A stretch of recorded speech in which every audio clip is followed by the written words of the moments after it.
This is CBS 4 News at 7. Patty Davis, the daughter of Ronald and Nancy Reagan, is coming to the defense of Dr. Ford. In a Washington Post op-ed this afternoon, Davis recounted her own experience of sexual assault by someone she describes as a prominent music executive.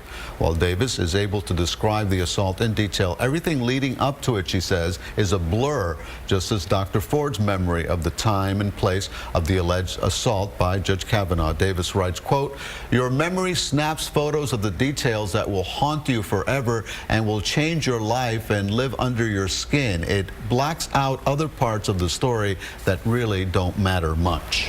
Dr. Dara Bushman is a licensed clinical psychologist, and she joins us now, so welcome. Thank you. As you saw, the president was blasting Dr. Ford and saying if this were really true, why didn't she file charges? Why weren't charges filed, and why didn't she report this at the time when she was a teenager? Can you help people understand why it's difficult for victims to come out? Yes, she's scared. They're scared of, if they were to report it, whether people will believe them, whether people will think they're telling the truth, scared that they will be ridiculed, scared that people will believe what they're saying, because so many women that I work with constantly go through this battle, fearful to speak their truth because they experience the trauma, and often the trauma that they experience by telling people is even greater than the assault, and they feel even more of a victim than what happened for them the day that they were assaulted.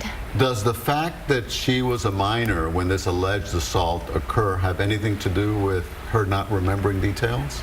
Of course it can play a factor, and really what goes on during an incident like that can be repressed, it can be put down. Who would want to recall incidences that are so uncomfortable? So people process things in their brains all differently, and how everybody experiences a situation like this is different. It's bio-individuality. One person can go through a similar experience and have a completely different outcome, or have different symptoms or side effects of how it affects them moving forward into life. For some people, they demonstrate symptoms right away. Other people, it comes up 10 years, 15 years later, and 36 years? 36. Well, it's a re-traumatization. Something happened for her. Her mind coded it and categorized it and put it into compartments and kept it there where it was comfortable and safe. And she went on with her life, and then continuously other events happen, and there she sees this man in front of her continuously, and she felt fearful. She felt completely re-traumatized. You know, I have a 5-year-old daughter, and I need her to know that if something happens to her, she can go and report it and tell people what has happened for her, and not be in fear that telling would be worse, or feel that people will think that she was wrong or created the situation to happen. So she's probably, if she does indeed testify, going to be asked details about what led up to it. We just saw that report earlier of another alleged victim who said she doesn't remember the details leading up. She just remembers the trauma. Is that a plausible kind of explanation, that people black some of the details out in the times leading up to it, and even maybe the assault itself? Yes, it's called survival. You do what you have to do to survive.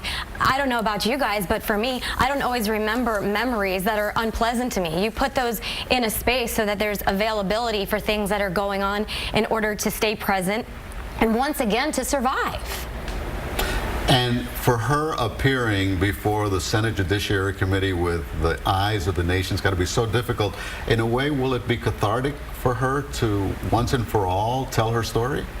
Well, again, everybody's experience is different, and the way that they go through it, you would hope for her it will be a sense of cathartic for her, but you know, the process itself may not be about that for her. It may be about speaking out and having a voice and making sure that that energy and what happened to her no longer happens for any other young woman, and opens a door that other women can come out and speak what their experiences are. The shame is that she has not felt free to discuss this. As a doctor and a well-educated woman and a mother, she has not had the space to be able to do so. And look what's happened. She's had threats upon her life, to her and her family.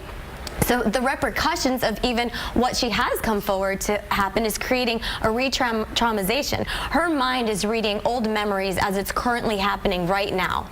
And what about people who are victims of sexual assault, who are seeing this whole process play out and seeing the scrutiny that she's coming under? What does that do to people who may be victims, who are thinking about coming out themselves and are watching this all play out? It gives them a voice. It lets them know that they're not alone. It lets them know that people can speak up and move forward. You know, the real shame in all of this is that the community and the society is still at a place that women cannot speak out about it.